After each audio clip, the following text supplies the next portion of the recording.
Nous bénissons le Seigneur de ce qui nous emmène de gloire en gloire dans les profondeurs de sa sainteté. Alléluia. Veuillez prendre place dans sa présence. Nous allons passer à un temps où le Seigneur va nous emmener. La Bible dit que l'homme ne vivra pas de pain seulement, mais de toute parole qui sort de la bouche de Dieu. Alléluia.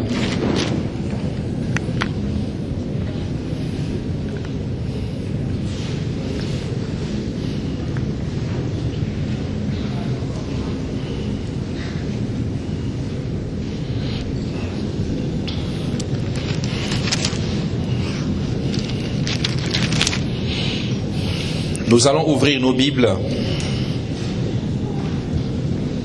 dans le livre de Hébreux chapitre 11 versets 1 à 2. Hébreux chapitre 11 versets 1 à 2. Hébreux 11 versets 1 à 2.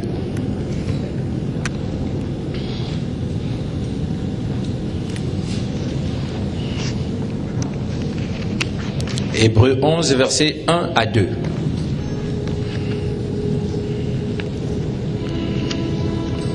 Hébreux 11, versets 1 à 2. C'est le chapitre de la foi. Amen. Nous allons parler de la foi ce matin. C'est notre premier message de l'année. Et le Seigneur nous a orientés cette année sur la foi et l'expérimentation des choses de Dieu. Amen. Dis à ton voisin, je suis fatigué de prier sans résultat. Je suis fatigué de me battre seul. Alléluia. Hébreux 11, versets 1 à 2. La Bible dit: Or, on va se tenir debout, on va lire la parole de Dieu ensemble. On va honorer la parole de Christ. Alléluia. On va lire ensemble. 1, 2, 3. Or, la foi est une ferme assurance des choses qu'on espère, une démonstration de celles qu'on ne voit pas. Pour l'avoir possédée, les anciens ont obtenu des témoignages favorables. On répète encore. Or, la foi est une ferme assurance des choses qu'on espère, une démonstration de celles qu'on ne voit pas. Pour l'avoir possédée, les anciens ont obtenu un témoignage favorable. Est-ce que tu peux acclamer la parole du Seigneur? Alléluia. Veuillez prendre place. La Bible dit, la foi est une ferme assurance des choses qu'on espère et la démonstration des choses qu'on ne voit pas. Amen. Il y a deux choses. La première chose, en ce qui concerne la foi, la Bible nous parle de la ferme assurance. La ferme assurance, quand on dit ferme, c'est quelque chose qui ne bouge pas. C'est-à-dire, tu dis, je crois cette saison, et malgré les situations, tu continues à croire. Dans l'idée de la fermeté, il y a ce qu'on appelle la persévérance. Amen. Dis à ton voisin, persévérance. Persévérance. Donc ça, c'est la première chose. La deuxième chose que la Bible nous apprend ici, c'est ce qu'on appelle la démonstration. Donc, sans la foi, tu ne pourras jamais démontrer aux hommes l'existence de ce Dieu. Amen. La Bible nous parle de plusieurs choses. Il y a des hommes qui suivaient Jésus, qui lui disaient simplement, montre-nous que tu es Jésus. Fais-nous un miracle si tu es véritablement Jésus. Amen. Vous savez, bien aimés, les gens du monde, ceux qui sont dans le monde, ceux qui ne connaissent pas encore Christ, ils sont fatigués de nos Jésus t'aime, Jésus t'aime, Jésus t'aime tous les jours. Jésus t'aime, Jésus t'aime. Oui, nous croyons en Christ. Oui, on croit en Christ. Jésus nous aime. C'est bien. Mais quelle est la preuve palpable qui montre que le Jésus que tu crois est digne d'être suivi? Amen. Le chrétien est celui qui doit être comme Christ. C'est pour ça, dans le mot chrétien, il y a Christ à l'intérieur. Donc si tu es chrétien, tu vas devoir marcher comme Christ. Tu vas devoir faire des choses comme Christ.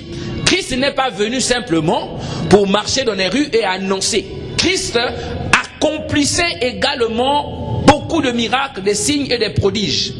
Dis à quelqu'un des miracles, des prodiges, des signes.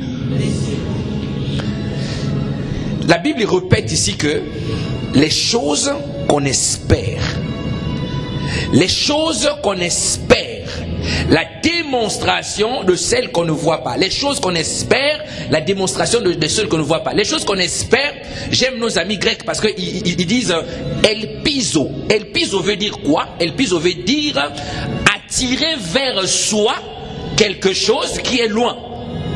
Voyez? Quand on dit la ferme assurance des choses qu'on espère, l'expression chose qu'on espère, en grec c'est elpizo. Ça veut dire attirer vers soi quelque chose qui n'est pas visible, qui est loin. Amen. Les choses qu'on espère. C'est le mot qui a donné aspirateur en français. Donc quand on dit la ferme assurance des choses qu'on espère, en grec ça nous rend les choses qu'on aspire. Amen. Vous voyez l'aspirateur. Lorsque vous mettez l'aspirateur, l'aspirateur absorbe ce qui est par terre. Sauf que ce qui est à toi n'est pas visible encore aux yeux des hommes. Mais il faudra que toi tu ailles l'aspirer là où ça se trouve pour qu'elle descende. Amen. Amen. Nous les chrétiens, nous devons comprendre quelque chose. Nous sommes habitués, familiers aux choses. La foi, oui, j'ai la foi. Dis-nous, la foi c'est quoi? La foi est une ferme assurance, comme à l'école. Ici, ce n'est pas question de l'école. Jésus dit, les paroles que je vous ai dites sont esprit et vie. Amen. Lorsque tu définis la foi, il faut être capable de vivre cette vie de foi. Amen. Mais il faut comprendre maintenant comment ça se passe. Je vais aspirer, attirer à moi, attirer vers moi quelque chose que les hommes ne voient pas, que moi je ne vois pas, mais que je crois véritablement que ces choses sont dans les lieux célestes pour moi. Amen. Dis à quelqu'un les lieux célestes. Dis-lui bien les lieux célestes. La Bible dit que nous avons été bénis de toutes sortes de bénédictions ou dans les lieux célestes. Donc tout ce que tu cherches, le miracle, toutes ces choses, la guérison, la santé, la réconciliation, le travail, la prospérité, les finances, tout ce que tu veux, c'est ton partage. Dieu te l'a donné dans les lieux célestes. Amen. Amen. Mais regardez comment nous faisons. Nous sommes devenus comme des, comment dirais-je, on n'est pas des héros de la foi, mais nous marchons comme des comment dirais-je, les gens qui veulent se battre avec Satan. Satan a déjà été vaincu. Il avait pris ce qui était à nous. Maintenant, le Seigneur Jésus est venu, il a récupéré ce qui est à nous, il est monté avec. Je vous explique le mystère des trois cieux, pour que vous compreniez. Paul dit, j'ai été ravi jusqu'au 3e ciel. Jusqu'au 3e ciel. Donc, lorsqu'on vous parlera de 7e ciel, ça n'existe pas, c'est païen. Il n'y a pas de 7e ciel. 3. Dis-moi amen. Amen. 3 cieux. Alléluia. Il y a ce qu'on appelle le premier ciel que nous voyons, pour que vous sachiez où se trouvent vos bénédictions, comment ça se passe en réalité. Là où nous sommes, au-dessus de nous, ça c'est le premier ciel. Là où les avions passent, c'est ce qu'on appelle l'atmosphère. Amen. C'est le premier ciel. Le deuxième ciel, c'est là où il y a des entités spirituelles. Les démons, lorsqu'ils ont été projetés. Satan, ces anges déchus, ils sont dans ce qu'on appelle le deuxième ciel. Voilà pourquoi la Bible parle du prince de l'air, celui qui agit selon la puissance de l'air. Le deuxième ciel. Maintenant, le troisième ciel, c'est là où Dieu a établi son trône. Amen. Donc, tout ce qui est à toi se trouve dans le troisième ciel. Donc, ça fait 2 barrières, ok? Nous sommes sur la terre ici en bas. Quand tu montes, la première barrière. Quand tu remontes encore, la deuxième barrière qui te sépare des cieux, là où le Seigneur a établi son trône. Lorsque tu pries, Seigneur, mes études, Seigneur, mes finances, Seigneur, mon foyer, Seigneur, ta prière monte. Alléluia.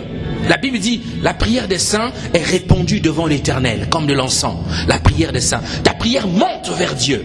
Lorsque ta prière monte, ta prière crée ce qu'on appelle un couloir spirituel. Dis à ton voisin, un couloir spirituel. Dis-lui un couloir spirituel. Mais ce couloir se trouve restreint au niveau des limitations des cieux. C'est-à-dire, là où il y a les deux séparations là, il y a une limitation là-dessus. Pourquoi? Lorsque tu vas prier, tu crées ce couloir-là. Alors, les anges commencent à descendre, monter, descendre. Qu'est-ce qu'ils font? Ils prennent tout ce qui est à toi. La santé, la guérison, la prospérité, la vitalité, la vie de Dieu, le commandement de la terre, la puissance, l'autorité, le règne. Dieu t'envoie tout cela. Ce qui fait, il ouvre ce qu'on appelle pour toi les écluses des cieux. C'est les deux barrières, c'est ce qu'on appelle les écluses des cieux. Il ouvre un couloir et il laisse tomber les bénédictions. Mais sauf que pendant que tes grâces sont en train de traverser le couloir, dans l'atmosphère, là où il y a le prince de l'air, les démons sont en train de vouloir s'accaparer de ça. Les démons se battent pour ravir cet héritage qui est en train de traverser pour aller vers toi. C'est ainsi que beaucoup prient, ils prient, mais ils ne voient pas l'exaucement. Dis à quelqu'un, je veux posséder mon héritage. Je veux posséder mon héritage par la foi. Donc la foi, c'est deux choses. C'est je prie, je crois, je suis ferme pour démontrer exactement qui je suis en Christ. Alléluia. Lorsque tu parles aux païens, tu leur dis Jésus guérit. Mais quand tu te regardes, tu traînes une maladie depuis 10 ans. Il n'arrive pas à te guérir. Comment tu vas dire à un païen que Jésus guérit si toi-même tu n'arrives pas à être guéri par ce Jésus-là? Donc Dieu a besoin que nous puissions être les agents pour démontrer son existence. Alléluia. Un jour le Seigneur m'expliquait, il me disait Elvis, je vais t'expliquer pourquoi j'ai fait l'homme à mon image, selon ma ressemblance. Parce que je ne suis pas sur la terre. J'aimerais que l'homme soit une extension de moi. Que lorsqu'on le voit, que les hommes reconnaissent qu'il y a un Dieu quelque part qui existe. C'est ça le but pour lequel tu as été créé. Donc, des prières de l'âme, cette année, doivent faire place à ce qu'on appelle la prière de la foi. Amen. Tu peux bien acclamer le Seigneur. Tu as raison d'acclamer. Je ne comprends pas. Il faut avoir ce qu'on appelle de la sainte colère. Tu ne peux pas rester au même endroit statique. Les choses ne bougent pas. Et tous les jours, la bouche s'est même déformée à cause du parler en langue. Il n'y a rien qui se passe. Nous sommes fatigués de ça. Cette année, tu dis au Seigneur, par la foi, j'obtiens tout ce qui est à moi. Alléluia. Et les écluses des cieux s'ouvriront. Ça ne tombera pas seul, mais l'ange de l'Éternel va accompagner ce qui est à toi jusqu'à destination. Je le déclare dans ta vie, même si tu ne veux pas, je le déclare dans ta vie ce matin. Au nom de Jésus. Alléluia.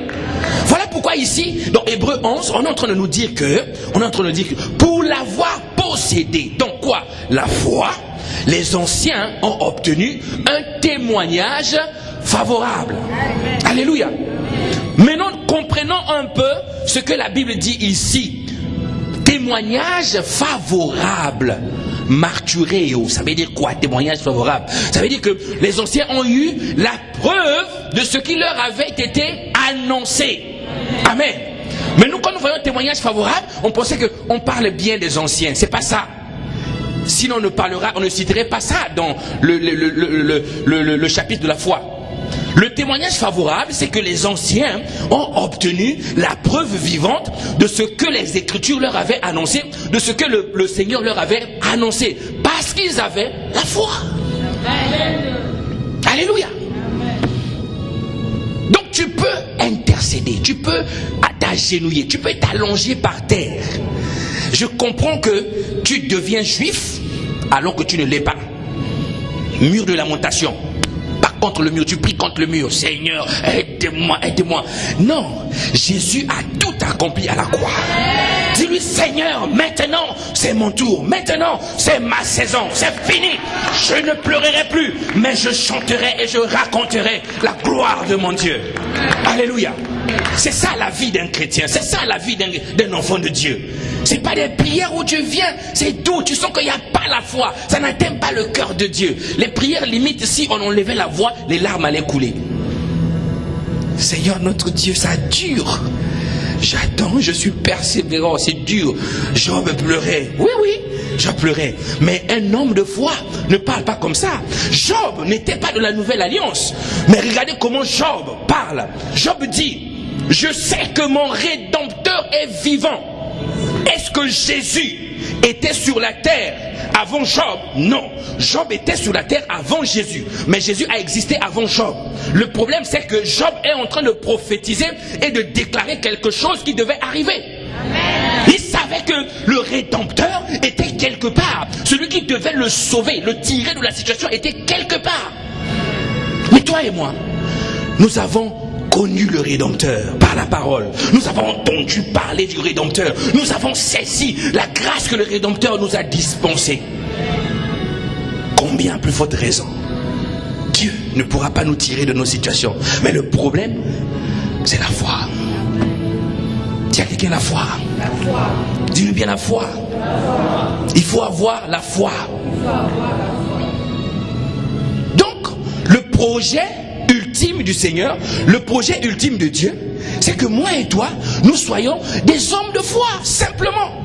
Pourquoi? Parce qu'il attend que nous puissions, les nations puissent voir la démonstration des dieux invisibles. Alléluia. Voilà pourquoi il est écrit dans la parole, que la création attend avec un ardent désir que Dieu manifeste ses enfants. Amen. Quand est-ce que tu vas te manifester? Quand? L'enfant tousse à la maison, tu appelles le médecin, rendez-vous l'après-midi. Tes mains là, ça, le docteur qui est en toi dans ses mains là, le docteur qui est en toi, le docteur d'Israël, il est dans tes mains. Il te dit, tes mains là, tu les poses sur les malades et tu envoies la parole. N'est-il pas écrit, il envoya sa parole et sa parole elle est guérie. Alléluia. Tu imposes la main et tu envoies la parole. Et tu commences à danser de joie devant quelqu'un qui est malade. Parce que la guérison, vous savez, hein, il y a des prières, hein, il y a des prières et des prières. Il y a des prières que vous faites comme ça. Seigneur, tu nous guériras un jour. Il est très malade, mais soulage-le au nom de Jésus. Tu n'as pas compris. Dieu n'exauce pas ce genre de prière. C'est des foutaises, excusez-moi du terme. Dieu n'exauce pas ce genre de prière.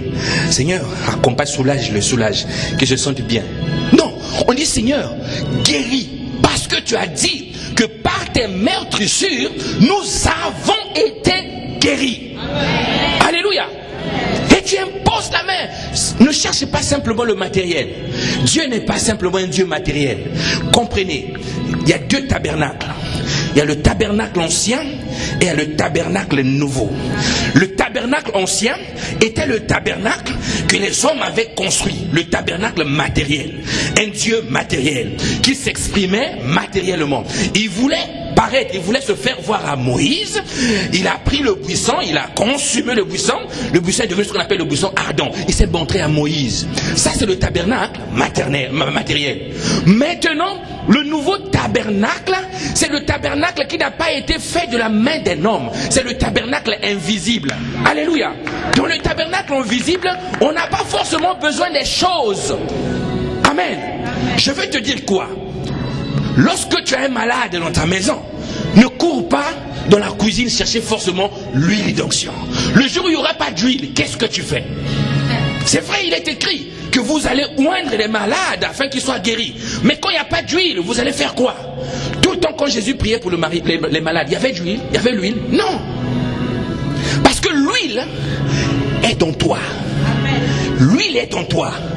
Donc si tu n'as pas une huile pour faire l'onction d'huile, prends l'huile qui est en toi. L'huile qui est en toi, ça s'appelle qui? Le Saint-Esprit. Alléluia. Le Saint-Esprit, l'huile qui est en toi. Maintenant, il ne peut pas opérer sans la foi. Il ne peut pas agir sans la foi. Alléluia. Voilà pourquoi il y a des hommes et des femmes, quand Dieu te voit comme ça, tu déplais au Seigneur. Parce que tu atteins une dimension d'incrédulité que même les anges boudent. L'ange qui t'accompagne, il a le front fermé, il boude. Fatigué de te voir, toi tes prières, le Père n'exauce pas. Tu ne plais pas à Dieu lorsque tu n'as pas de foi. Il est écrit dans la parole que sans la foi, nul ne peut être agréable à Dieu. Donc quand tu n'as pas la foi, Monsieur Pleurnichon, Madame Pleurnicharde, quand tu viens devant Dieu, c'est toutes les larmes, lamentation, Jérémie, des larmes. Ah Seigneur, jusqu'à quand? Non, il faut prier comme des héros de la foi. David s'est levé, il a dit, tu es qui ose insulter l'armée de l'Éternel? Alléluia. Est-ce qu'il avait la compétence? Est-ce qu'il avait la force? Est-ce qu'il avait la carrure? Est-ce qu'il avait la posture? Est-ce qu'il avait les armes? Il n'avait pas toutes ces choses. Mais il dit, qui es-tu pour oser insulter l'armée de l'Éternel? David avait quelque chose de particulier. Il était agréable à Dieu. C'était un homme de foi. Alléluia. Acclame le Seigneur. C'était un homme de foi. Alléluia. Première chose à savoir, c'est que la foi est le premier lien qui va lier l'homme avec Dieu. Pourquoi? Parce que personne n'a jamais vu Dieu. Personne. La Bible dit personne n'a jamais vu Dieu. Ni sur la terre, personne n'a jamais vu Dieu. Moïse, quand on parle de la Bible là, Moïse a vu Dieu. Moïse n'a jamais vu Dieu. Je te garantis que si tu vois Dieu, c'est compliqué pour toi. Les anges, les séraphins, les archanges qui sont dans les cieux, ils n'arrivent pas à voir Dieu. Le visage est fermé. Il y a tellement la gloire. Il y a la dimension de la gloire. Donc si tu dis, Seigneur, montre-toi, il va te donner une présence, tu vas tomber par terre, tu vas commencer à pisser sur les habits si tu n'es pas consistant. Voilà pourquoi je choisis même des prières quand je prie. Quand je dis, Seigneur, montre-toi, je veux te voir, je veux te voir. S'il apparaît là, mon ami, tu vas téléphoner le pasteur, mais il sera occupé. Dis-moi Amen. Personne ne peut jamais voir Dieu. Personne n'a jamais vu Dieu si ce n'est le Fils unique qu'il a fait connaître. Jean 1 verset 18. Personne n'a jamais vu Dieu. Donc Jésus a fait connaître Dieu. Il est venu, c'est lui qui a fait connaître Dieu. Nous ne connaissions pas le Seigneur. Mais comment Jésus a procédé pour faire connaître Dieu? Il a simplement démontré l'invisible. Amen. Amen. La Bible dit, voilà comment Dieu a oint Jésus-Christ, allant de lieu en lieu, faisant du bien, des miracles, des prodiges. Alléluia. Cette année, prends la décision. Dis, Seigneur, les paroles de ma bouche ne sortiront plus en vain. Il est écrit dans le psaume 86, vous êtes des Dieu. Tu n'es pas sûr. Alléluia. Vous êtes des Dieu. C'est-à-dire que tu n'as pas pris la place de Dieu, mais tu as la nature de Dieu. Amen. Tu as la nature de Dieu, tu as le caractère de Dieu, tu as Christ au-dedans de toi. Amen. C'est un rappel simplement. J'ai dit, vous êtes des dieux. Il est écrit dans votre loi que vous êtes des dieux. Mais pourtant vous mourrez comme des malheureux. C'est ce que la Bible dit. Prends conscience de ton identité. Marche avec la foi. Marche avec la foi. Alléluia. Donc Jésus est celui qui est venu faire connaître Dieu. L'apôtre Paul va parler plus tard dans 1 Corinthiens 4:20. Il dit que le royaume de Dieu ne consiste pas en paroles, mais en puissance. Alléluia. Ce n'est pas les paroles seulement, mais il y a une dimension qu'on appelle la puissance. Le royaume de Dieu ne consiste pas en paroles. 1 Corinthiens 4:20, en paroles, mais en puissance. Ça c'est le français.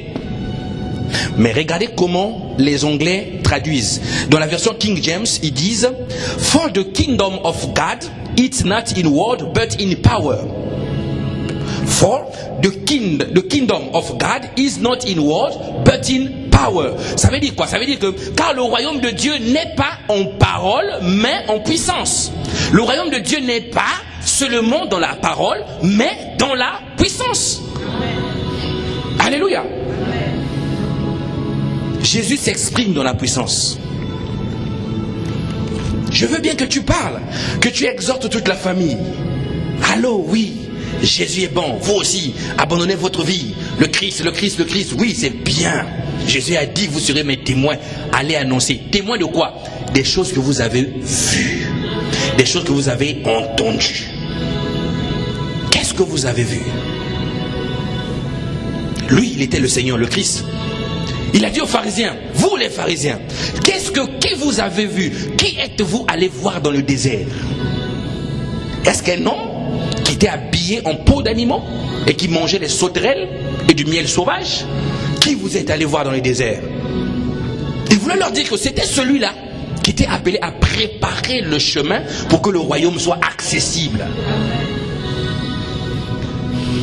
Alléluia. Donc, sois capable, lorsque tu sors pour faire l'évangélisation de la rue, sois un homme de foi, sois une femme de foi. Pourquoi? Parce que tu peux rencontrer un monsieur qui est en train de tousser. Ça, la toux est chronique. L'hiver. Pendant que tu lui annonces l'évangile, vous savez, il y a des maladies bizarres en France. Hein? J'ai vu des gens, il est malade, la tête bouge seule. Il marche après la tête. Il marche. Satan trouve des techniques de maladie. Maintenant, toi, tu vas dans la rue, tu rencontres quelqu'un comme ça, mais, alléluia, parce qu'il y a des chrétiens qui changent de chemin. Ils voient comme ça, ils disent, ça là, c'est pas pour moi. Il continue, le flyer, il donne ailleurs. Parce qu'il n'est pas sûr de lui. Tu vas à l'hôpital, prier pour les malades, j'ai choisi les chambres. Là où les gens sont comme ça, tu dis non, ça là, c'est pas pour moi. Ça, je viendrai quand je serai avec le pasteur. Après tu finis, pasteur, il faut qu'on aille là-bas. Là-bas c'est compliqué, les gens sont vraiment allongés. Mais est-ce que tu sais que l'huile qu'il y a dans la vie du pasteur, c'est la même huile qui est dans ta vie? Le Saint-Esprit est pareil. Le problème, c'est la foi. La foi, la foi. La foi. Comprenez, nous allons voir tout à l'heure le circuit de la foi. Parce que si vous n'avez pas compris comment fonctionne la foi, vous allez crier. Ce n'est pas les paroles, c'est pas de dire j'ai la foi, pasteur. Comment tu vas? Ça va aller? J'ai la foi, pasteur, ça ira. J'ai la foi, ça ira. Non, c'est le désespoir. C'est pas la foi, ça. La foi ne dit pas ça ira. La foi dit ça va. Ça va, ça va, ça va, ça va. Faut toujours dire ça va. Comment? Ça va. Tu es meurtri? Ça va. Tu es abattu? Ça va. Comment? Ça va, ça va, ça va. Parce que tu es appelé à relever ceux qui sont par terre. Imaginez-vous le pasteur au bureau hospitalisé malade. Il y a l'accueil devant. Pasteur, on veut te voir. Comment on fait? Ça va. Quand je suis enrhumé, je viens prêcher parce que je sais que ça va. Alléluia. C'est ça, bien-aimé. La foi. Jésus, regarde. Il a dit aux apôtres, il parle aux apôtres, il dit, les apôtres, moi, je vais partir. Mais avant que vous alliez là-bas, vous alliez partout, parler au mon nom. Vous ne pouvez pas aller comme ça. Il vous faut l'huile, l'huile. Dis à quelqu'un l'huile. Parce que Jésus avait compris que sans la démonstration, la parole n'a pas d'impact. Amen. Alléluia. Sans la démonstration, la parole n'a pas d'impact. Tu parles, mais jamais personne n'a été guéri par ta main. Personne. Il n'y a jamais rien qui se passe dans ta vie. Jésus leur dit, vous allez parler pour moi, mais il vous faut l'huile. Est-ce qu'ils ne croyaient pas? Simon-Pierre a dit, maître, nous allons te suivre. Jésus a dit, toi là, tu vas me régner. Parce que là, la dimension de l'huile, là, c'est pas encore rentré. Dès qu'on a arrêté Jésus, c'est lui qui a régné. N'est-ce pas? Maintenant, ils sont rentrés dans la chambre haute. Ils ont attendu le Saint-Esprit descendu sur eux. Ils se sont mis à parler en langue. Là, lui, il est rentré. Il y a recevoir le Saint-Esprit en nous et il y a recevoir le Saint-Esprit pour la vie de Dieu. C'est deux choses. Quand tu es chrétien, tu l'as reçu. Mais est-ce que tu l'as reçu dans la dimension de faire le ministère? Pas forcément. La Bible dit, après la résurrection, Jésus marchait, il a rencontré les disciples, il s'est approché d'eux. La Bible dit qu'il souffla sur eux et ils reçurent le Saint-Esprit. C'est là qu'ils sont devenus nés de nouveau. Deuxième phase, dans la chambre haute, l'Esprit descend sur eux. C'est là que Pierre est sorti, il a proclamé. La Bible dit 3000 âmes le même jour. L'église, ça a grandi. La foi a commencé. Mais Jésus avait compris ça. Pourquoi? Parce que la Bible dit dans le livre de Marc, le dernier verset du livre de Marc, la Bible est en train de nous parler de quelque chose. La Bible dit quoi? La Bible dit que Jésus-Christ était avec les apôtres. Jésus était avec eux. Et il accompagnait leurs paroles par des signes, des miracles et des prodiges. Jésus a été avec eux. Il accompagnait leurs paroles par des signes, des miracles et des prodiges pour démontrer le royaume. C'est ça la foi. Et qu'est-ce qu'il faisait? Simon-Pierre est venu. Il a vu les paralytiques par terre. S'il te plaît, un peu d'argent. S'il te plaît. Simon-Pierre s'arrête. Il a dû tirer le pantalon. Simon-Pierre, un peu d'argent. Toi, tu es avare, toi. Hein, toi, parce que les gens qui font le monde là, des fois ils sont un peu méchants et un peu colériques. Toi, tu es pingre. Il te demande, mais il t'insulte. Toi, tu es pingre. Tu donnes jamais aux pauvres, toi. Il est écrit dans la loi que toi, tu dois me donner le monde. Il tire. Simon-Pierre dit, moi, je vais te dire quelque chose. Ce que tu me demandes là, l'or, l'argent, tout ça, moi, je ne peux pas te donner ça. Parce que dans mes poches là, il n'y en a pas. Mais au moins, il y a plus que ça. En moi, il y a la capacité de te donner la manifestation du royaume de Dieu. Alléluia. C'est ainsi qu'il dit, je n'ai ni or, ni argent. Tout ce que j'ai, je te le donne. Au nom de Jésus. Au nom de Jésus. Lève-toi et marche. Amen. Et il s'est mis à sauter. Alléluia. Sa joie a dépassé les 50 € qu'on pouvait lui donner. Amen. Il faut la foi. Il faut la foi. Pasteur, je persévère. Comment une situation, depuis que tu es né, tu as aujourd'hui 40 ans, 50 ans, la situation est toujours pareille, ne change pas. Alléluia. Tu cherches le boulot, tout le monde en prend, toi on refuse. Jamais on te donne le boulot. Tu es diplômé. Quand tu mets le CV comme ça, ton CV on met derrière. Comment ça? Il faut être fâché. Alléluia. Vous savez, il y a ce qu'on appelle la sainte colère. Hein? La sainte colère. Être fâché contre les situations. Prie, dis Seigneur, c'est fini. Maintenant, je décide que les choses changent. La Bible dit, tout pouvoir vous a été donné. Tout pouvoir vous a été donné. Mais est-ce que tu parles? La vie et la mort sont au pouvoir de la langue. Si tu ne parles pas, tu vas mourir dans ta situation. La foi parle. Vous savez que la foi parle? Est-ce que vous savez ça? Il y a des paroles à toi qui viennent de ton cerveau et il y a des paroles qui viennent de ta foi. On va lire la parole, on va lire la Bible. Alléluia.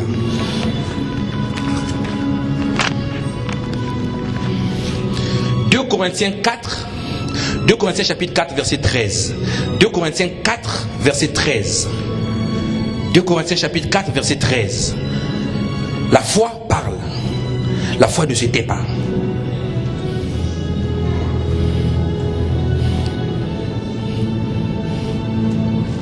Parce que si vous voulez, les paroles de la foi sont animées par un esprit qu'on appelle l'esprit de la foi. Alléluia.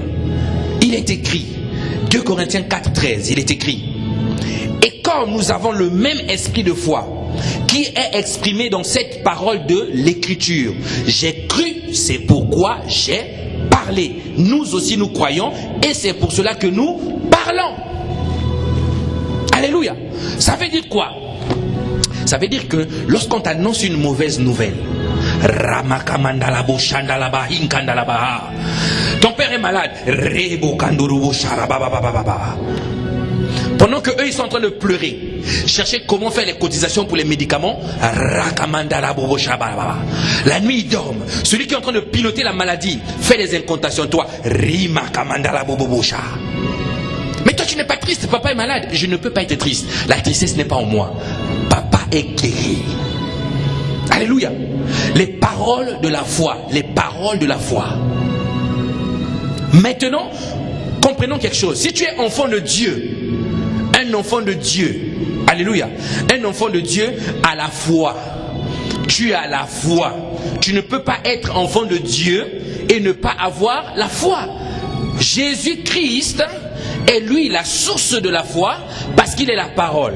La Bible dit, la foi vient de ce qu'on entend vient de la parole. Au commencement était la parole était avec Dieu et la parole était Dieu. Christ est donc la source de la foi parce qu'il est la parole. Maintenant, la première chose pour te montrer que Dieu voulait bien que toi tu sois un agent démonstrateur de son existence, c'est que lorsqu'il t'a créé de nouveau, la première chose qu'il t'a fait, qu'il t'a donné, c'est sa parole.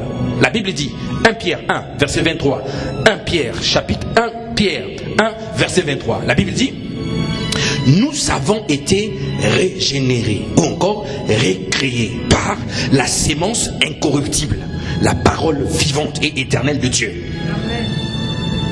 Donc c'est cette parole qui est en toi qui produit la foi. Ça produit la foi. Mais le problème c'est que même lorsque tu as une foi qui te semble petite, mais la foi reste la foi. Même si tu as la petite mesure, c'est toujours la foi. Si on te donne une goutte d'huile et on te donne 1 litre d'huile, c'est toujours l'huile. C'est pour ça que Jésus parle aux disciples, il dit: si vous avez la foi semblable au grain de sénévé, si la foi, votre foi est petite comme ça, avec ça, vous direz à cette montagne: ôte-toi de là, va là-bas, la montagne se déplace. La foi. Et la foi demande ce qu'on appelle un mécanisme. La foi a un mécanisme de fonctionnement. Alléluia. Ça passe par 3 choses. Ce mécanisme-là, il y a 3 choses. La première chose, c'est ce qu'on appelle la vision. La vision. C'est-à-dire la capacité de voir dans l'invisible. De réaliser des choses qui sont dans l'invisible. C'est ce qu'on a dit, les choses que les yeux ne voient pas. La démonstration des choses qu'on ne voit pas. Les choses qu'on ne voit pas. La vision. C'est le premier niveau de la foi. Comment toi tu te vois? Quand tu marches, comment tu te regardes? Quand tu parles aux gens, comment tu te regardes? Dans ta détresse, comment tu te vois? Dans la douleur, comment tu te vois? Dans ta maison, comment tu te vois? Quand tu te lèves le matin, quelle est la pensée que tu as de toi? La vision. Est-ce que tu es celui qui est en train de traverser une difficulté, ou que tu es celui à qui le Seigneur a dit toutes les choses t'ont été données? Est-ce que tu es celui-là? Ça dépend de comment tu vois la vision, comment tu te perçois dans l'invisible. Quelle est la manière dont Dieu te voit dans l'invisible? Premier niveau, la vision. Donc tant que tu n'as pas changé ta façon de te voir, de te regarder. Alléluia. Vous savez, un homme a dit: moi, je suis petit, le plus petit de ma famille. Ma famille est la plus petite des familles. Seigneur, je ne peux pas aller faire ça. Le Seigneur lui dit: toi, tu marches par la vue, tu ne marches pas par la foi. Mais moi, je vais te dire, toi, tu es un vaillant héros. Il dit: vaillant héros, lève-toi. Change la façon dont tu te regardes. C'est ce qu'on appelle le syndrome de Gédéon. Vous connaissez Gédéon? Il était assis. Le Seigneur dit: Gédéon, lève-toi, va là-bas. Gédéon dit: non Seigneur, regarde-moi, comme le pasteur est petit comme ça, comment on fait? Et là, avec l'armée, c'est compliqué. Le Seigneur lui dit: vaillant héros, debout. Il dit: non Seigneur, en plus de ça, je ne suis pas l'aîné, je suis le plus petit de ma famille. vaillant héros, regarde-toi autrement. Non Seigneur, c'est pas possible. Ma famille est la plus petite de toutes les familles. Réduction. Limitation. Quand il y a la limitation, tu bloques toi-même les écluses des cieux. Et dans le deuxième ciel, les anges de Satan dansent. Ils dansent, ils tournent de joie. Limitation. Première chose, vision. Change la vision. Deuxième chose, c'est ce qu'on appelle la confession. Commence à parler. Une fois que tu t'es vu, commence à parler. Toi aussi, tu n'es qu'un moins que rien. Est-ce que Dieu t'a dit que tu n'es qu'un moins que rien? Parle le contraire. Dis, je ne suis pas un moins que rien. Je suis un roi et un sacrificateur. Amen. Alléluia. Alléluia. Vous savez, c'est comme ça que je parle à ma femme. Hein. Quand je galère. Ah, toi aussi tu galères. Je dis non, je ne galère pas, je suis riche. Oh, riche où? J'ai dit oui, je suis riche. Tu ne galères pas, c'est pas possible. Ah oui, on veut aussi voir. Oui, tu verras. Alléluia. C'est ça. La foi parle. Confession. On parle, confession. Toi, tu es un vieux zéro. Dis-lui qui t'a dit que je suis zéro. Je suis un héros. Alléluia. Je traverse un moment, mais je suis un héros. Parce que tu as vu dans la vision et tu es en train de confesser réellement ce que tu es. Confession. Deuxième niveau, confession. Si tu veux marcher par la foi. Troisième niveau de la foi, et la dernière, c'est ce qu'on appelle l'action. L'action. Dieu t'a montré la grandeur. Il t'a montré l'élévation. Comme Joseph, tu as vu ces choses. Tu dormais, tu as vu. Tu es venu, tu as parlé aux hommes. Ah oui, le Seigneur m'a montré que vous tous, vous allez procéder à mes pieds. Tout le monde, oh, moi je suis ton père, comment je vais procéder? Les frères, oh, mais comment nous allons nous procéder? Toi tu ne respectes pas les grands, alors on a pris à les vendre, t'as terminé. L'action, c'est important. Important l'action. J'ai vu, j'ai parlé. Maintenant, qu'est-ce que je fais? Dieu peut t'avoir monté. Tu es médecin. Il t'a montré en vision. Tu dormais comme ça. La dernière note que tu avais eue, c'était 4,5 en fac de médecine. Tu étais découragé. Et Dieu te montre, toi, et tu te vois dans un hôpital en blouse blanche, en train de piquer. Ici, c'est écrit Docteur Gervais. Dieu te dit bonjour, Docteur Gervais.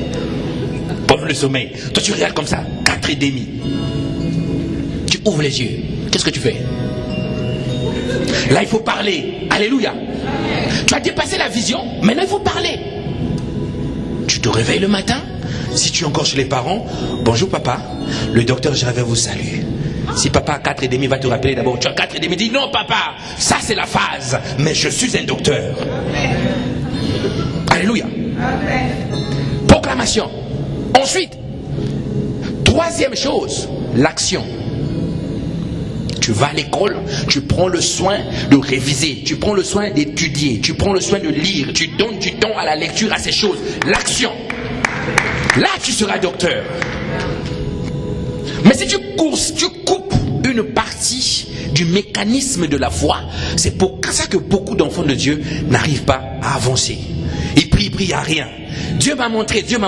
Pasteur, j'ai vu, Dieu m'a montré, je serai grand. Petit poussin deviendra grand. Oui, mais jusqu'à la retraite, on ne voit pas la grandeur. Jusqu'à ce que tu meurs, on ne voit pas la grandeur. Mais le problème, c'est quoi? Dieu t'a montré.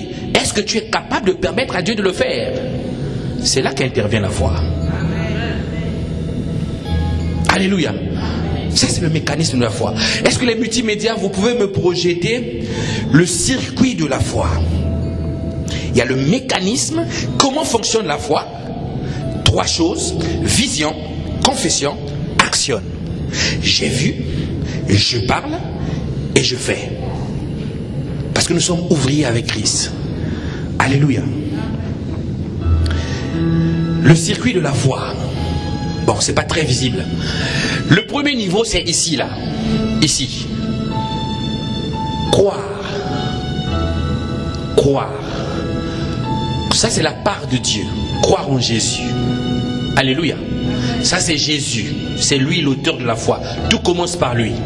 Jean 14, 12 te dira que si tu crois en moi, tu feras des grandes choses. Celui qui croit en moi fera des grandes choses. Donc si Jésus a marché sur la rivière, toi tu peux marcher sur l'océan. Dis-moi amen. Croire. Alléluia. Si tu finis de croire, ça ne suffit pas.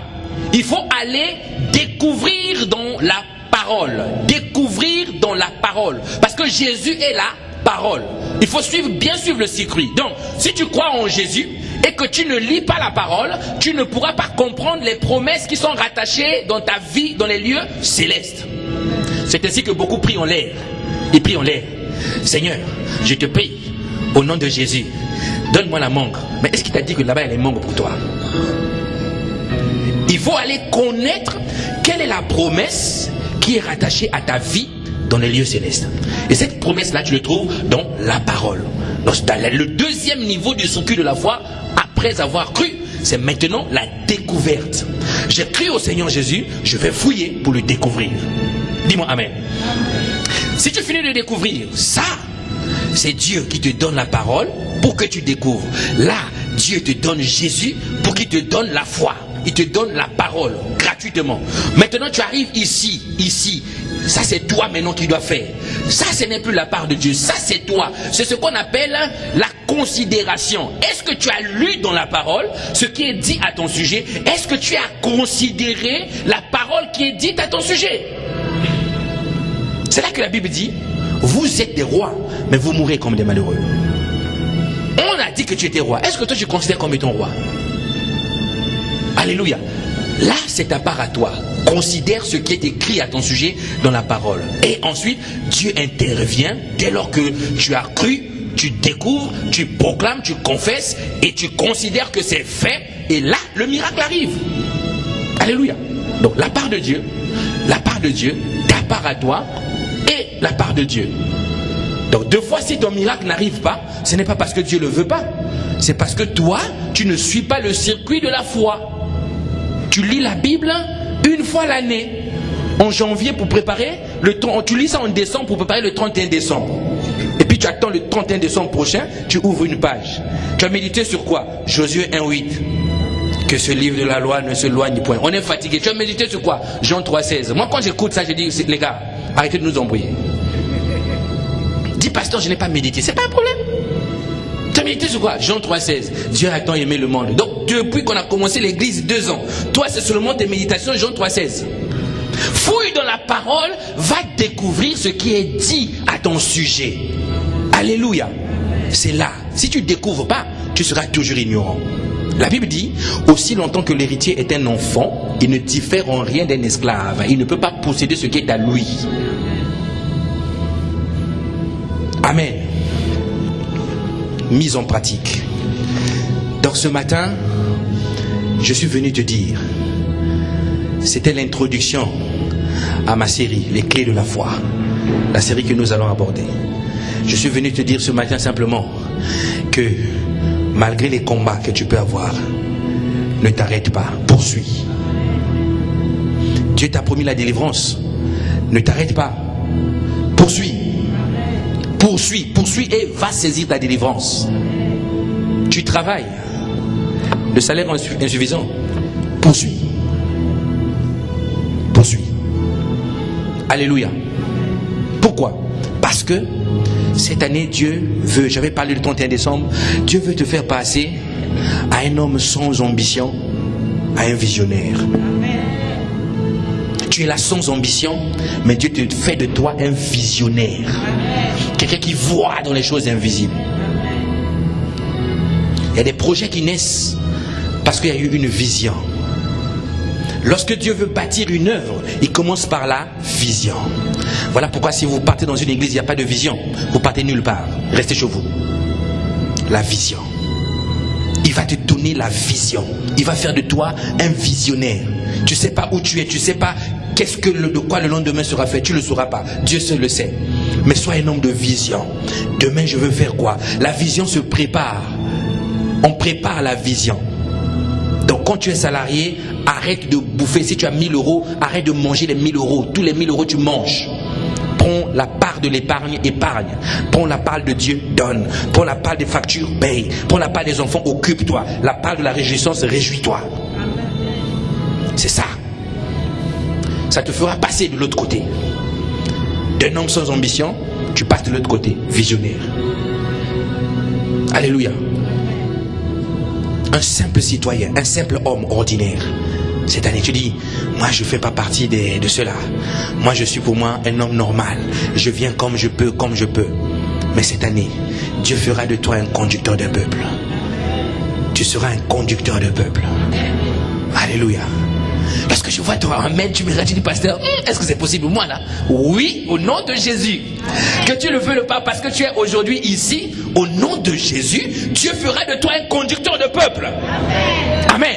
Que tu le veux ou pas. Parce qu'il y a des grâces forcées.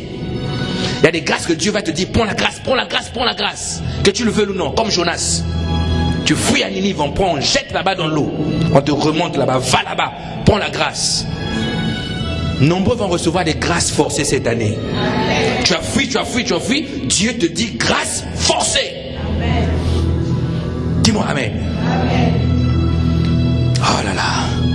Dieu se souviendra de toi. Il n'est pas injuste. Il n'est pas injuste. Il voit. Je vais vous lire le dernier passage et nous allons clôturer ce moment. Hébreux 6, verset 10 à 12. Hébreux chapitre 6, verset 10 à 12. La Bible dit, Hébreux 6, 10 à 12. Les amoureux de la parole, prenez vos Bibles s'il vous plaît. La Bible dit, je parle aux amoureux de la parole. Si tu n'aimes pas la parole, reste comme ça. Écoute seulement. Dis-moi amen. Nous allons commencer par la parole, nous allons clôturer par la parole. Hébreux 6, verset 10 à 12. La Bible dit, car Dieu n'est pas injuste pour oublier votre travail et l'amour que vous avez montré pour son nom, ayant rendu et rendant encore des services aux saints. Tout ce que vous faites à l'église, Dieu n'a pas oublié. Tout ce que vous faites pour les autres, Dieu n'a pas oublié. Parce qu'ils sont les enfants de Dieu, vous leur faites du bien. Dieu n'a pas oublié. Verset 11. Nous désirons que chacun de vous montre le même zèle pour conserver jusqu'à la fin une pleine espérance. En sorte que vous ne vous relâchiez point. Ne te relâche point. Pasteur, je suis fatigué et je fais du bien. Je vois comme s'il n'y a rien de retour. Ah, j'arrête tout. J'abandonne tout. Non, Dieu te dit, continue. Cette année, continue. Et que vous imitez ceux qui par la foi et la persévérance héritent les promesses. Que vous imitez ceux qui par la foi héritent les promesses, ont persévéré et ont hérité des promesses. Imitez-les. Imitez-les. Amen. Donc, le titre de cette série, c'est les clés de la foi. Le dimanche prochain, nous allons parler des clés des héros de la foi. Il y a la clé d'Abraham. Comment Abraham a fonctionné? Quelle était la technique? Quelle était la méthode? La clé d'Abel, la clé de David, les clés de la foi. Nous allons étudier les clés de la foi. Parce que nous voulons creuser cette année-ci. Amen. Alléluia. On va se tenir debout et lui dire, Seigneur, accorde-nous d'être des hommes et des femmes de foi. Ce matin, je nous invite à prier comme jamais tu n'as prié. Alléluia.